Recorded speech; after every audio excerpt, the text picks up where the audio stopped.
C'est une étape importante vers la reprise totale du sport professionnel en France. L'INSEP, l'Institut national du sport, de l'expertise et de la performance, a rouvert aujourd'hui ses portes à certains athlètes. C'était en présence de la ministre des Sports, Roxana Maracineanu. Seule une trentaine de pensionnaires étaient présentes ce matin et elle a dû se plier à des règles sanitaires très strictes. Bonsoir Kevin Morand. Bonsoir. Reporter RMC, tu as assisté au retour à l'entraînement de l'équipe de France de judo. Oui, sous un grand soleil, les judokas ont fait partie des quelques chanceux à avoir retrouvé le site du Bois de Vincennes ce matin avec quelques haltérophiles et des pongistes. C'est une reprise en mode distanciation physique évidemment, sans aucun contact autorisé, pas d'accès aux vestiaires, avec des masques pour tout le monde. Concrètement, ce matin, les judokas français n'étaient pas sur les tatamis, mais sur un terrain de foot et une piste d'athlé. Ils ont fait de la réathlétisation en gardant leur distance entre eux, mais donc pour faire retravailler les muscles avec des poids, des cordes à sauter. Ils ont fait des gestes à blanc, des prises dans le vide, comme une chorégraphie en fait, à l'aide notamment d'élastiques accrochés sur les poteaux qui simulent des manches de kimono, en attendant de recevoir des mannequins. Donc c'est évidemment loin d'être des conditions idéales. Écoutez, Axel Clerget et Amandine Bouchard nous raconter à quel point le contact va leur manquer dans les prochaines semaines. Ah ouais, le contact ça va manquer à un moment. On sait pas du tout quand est-ce qu'on va pouvoir reprendre. Ça va être long. Les judokas, quand on se dit bonjour, on est tous en train de s'attraper. On a besoin du contact, quoi. C'est notre façon de vivre, quoi. Donc ça va revenir progressivement, quoi. On espère qu'on pourra reprendre la technique bientôt, quoi. Pouvoir courir, de revoir ses collègues de travail, ça fait énormément de bien parce que c'est des périodes où aussi on s'est insociabilisé.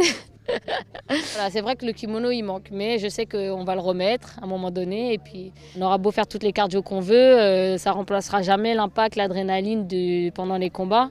Kevin, alors l'équipe de France de judo n'était pas au complet aujourd'hui, c'est ce qu'on a cru comprendre. Il manquait notamment une figure de taille, le colossal Teddy Riner. Ouais, Teddy Riner, il était l'un des premiers à revenir à l'INSEP la semaine dernière, mais seulement pour des tests médicaux, pour un check-up.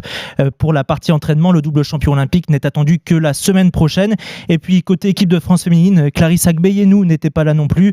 Elle a choisi de passer le confinement sur l'île de la Réunion en famille. Elle va rester dans l'océan Indien pour l'instant. Elle s'entraîne très bien là-bas. Elle est en plus avec son frère, lui aussi judoka, donc elle peut s'entraîner avec contact. Elle, en fait, ce retour s'est fait sur la base du volontariat pour les sportifs. Mais Stéphane Traîneau, le directeur des équipes de France de judo, nous a dit qu'il était heureux de retrouver son groupe olympique presque au complet après 2 mois qui ont pu être difficiles pour certains. Maintenant que ça reprend, là, je vous avoue franchement, je suis un peu soulagé quand même parce que le défi c'était à distance en permanence. Ils n'étaient pas tous dans les mêmes conditions. Certains étaient avaient des maisons, des jardins, mais d'autres étaient en appartement, avaient moins de possibilités d'entraînement. Ils n'avaient pas tous le même matériel. Et ensuite, en fait, de voir si vraiment la personne allait bien. Il y a eu quand même le report des Jeux qui a été une annonce un peu difficile pour certains, faut l'imaginer. On l'a entendu Kevin, les judokas sont impatients de retrouver les contacts et une pratique normale ou presque de leur sport. Est-ce qu'ils ont une perspective là-dessus ? Alors c'est pas pour tout de suite, vous le savez, début juin, le gouvernement fera un point sur la situation de l'épidémie de coronavirus en France après 3 semaines de déconfinement et les sportifs pourraient en savoir plus à ce moment-là. En tout cas, Roxana Maracineanu, la ministre des Sports qui était en visite à l'INSEP justement ce matin pour la réouverture, elle a rencontré ces judokas et elle leur a donné un peu d'espoir pour une reprise des contacts. Écoutez. Il y a aujourd'hui en réflexion un protocole sanitaire qui puisse nous montrer qu'il est possible de respecter les gestes barrières tout en s'attrapant par le kimono ou en se touchant. Mais effectivement, ça demandera un peu de temps. La prochaine étape, c'est effectivement le 2 juin. C'est celle qui a été annoncée par le gouvernement. Donc nous nous calerons sur cette date pour essayer d'avancer au mieux comme ce sera possible pour autoriser effectivement la reprise de manière plus rapprochée des sportifs.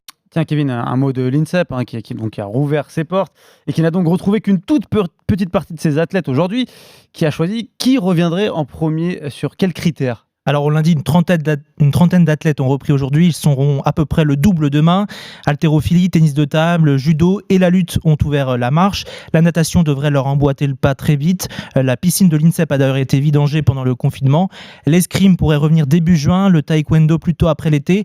En fait, les disciplines potentiellement les plus pourvoyeuses de médailles sont prioritaires et aussi celles qui ont les échéances de qualification olympique les plus rapprochées.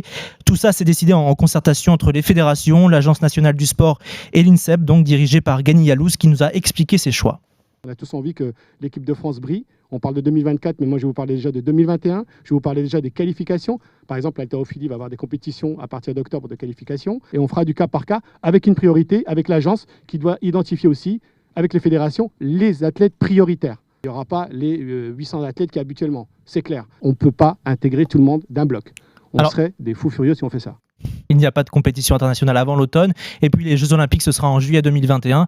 Donc il n'y a pas d'urgence à accélérer la reprise en faisant prendre des risques aux athlètes.